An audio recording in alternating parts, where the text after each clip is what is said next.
claims of abuse of authority, inauthenticity, and claims of changing doctrine. These are some of the reasons as to why the modern Christian faith has so many denominations today. But where did it all stem from?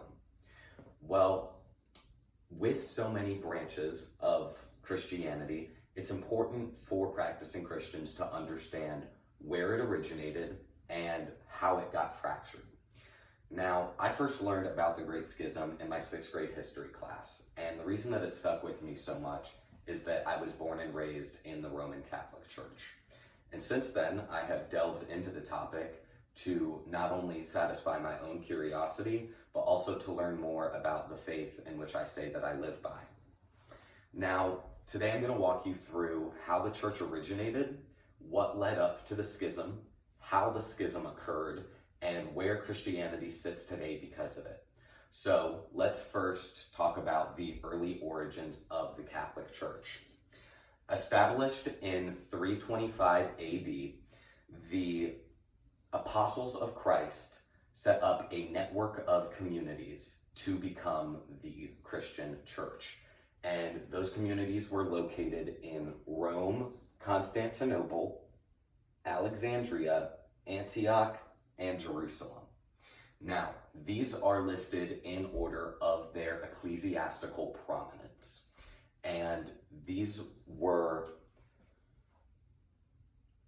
seen over by a bishop for each community.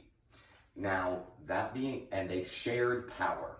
They were all equals. However, Rome was seen as the first among equals. And that is because St. Peter, who was one of the apostles of Christ, was given directly authority over the church by Christ. He became the first bishop of Rome. And then Peter's successors would later become known as the popes of the church, and authority of it was passed down with them. So now that you kind of understand the power dynamic of the origins of the church, we can start to understand how the schism came to be. So, it didn't all happen over one disagreement. This was centuries of animosity over events and disagreements of what to believe. And so here's just to name a few. The East put a lot of their belief in the church based on Greek philosophy, whereas the West, which consisted solely of Rome, based its beliefs in Roman theology. Now, another principle that was disagreed upon was the type of bread that was going to be used for the celebration of the Eucharist. Now, the East, consisting of all of the Pentarchy except Rome, believed that leavened bread should be used for the celebration of the Eucharist. Now, the leavened bread was a symbol for how Jesus rose from the dead. And the sacrament is defined as an outward work given by Christ to give grace. Now, in contradiction, the West believed that unleavened bread should be used. This was the same type of bread that Jesus had over the Last Supper. Now, perhaps the most important and prominent disagreement that happened between the two was the Filioque controversy. And now the Filioque was an excerpt that was added to the Nicene Creed in 589 by the Council of Toledo. And Filioque literally translates to "and from the Son." So this was an implication that the Holy Spirit proceeded from both God the Father and God the Son. Now, the East wholeheartedly rejected that notion.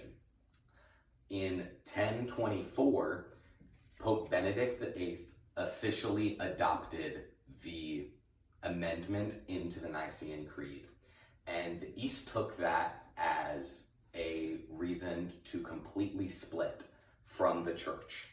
And so, as Dr. Nichols puts it in an episode of the 10-Minute Bible Hour with Matt Whitman, he says, quote, that the East saw this as a hook to put their hat on, that they could point at the Roman Catholics and say, you have changed tradition, you have amended the Nicene Creed, end quote. And so, now that you can see how much tension was building between the two of the churches,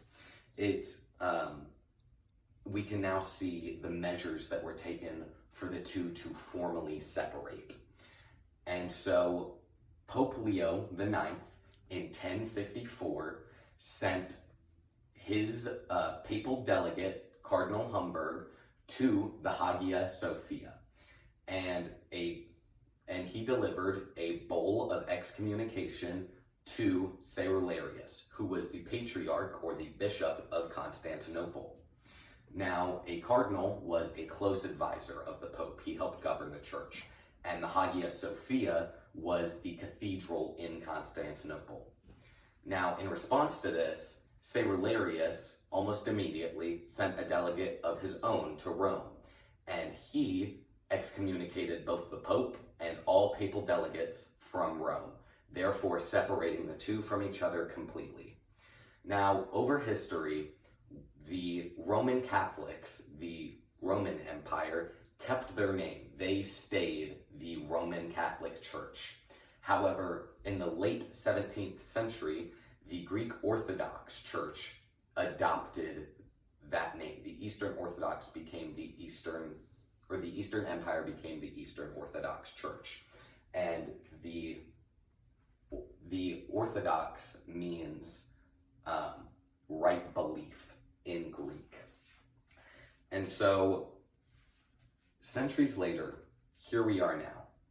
And when we look at Christianity from the split, I am going to show you a little bit of research that I pulled from the Pew Research Center. Now, in 2011, they polled survey data. And out of the 2.2 billion practicing Christians worldwide, 50.1% remained Catholic and 11.9% remained Orthodox. That results in about 1.1 billion and 26 million respectively. That leaves 38% of Christians unaccounted for. And that 38% is other denominations that have since fractured and broken from the majority and become their own independent denominations. Now, my goal today was to teach you something that you did not know about the origins of Christianity and the schism of 1054. And now, since we can trace these events from the church united as one body to unrest among themselves to separated as two entities and now a mosaic of many, I think it will be easier for you to understand how practicing Christians became so fragmented.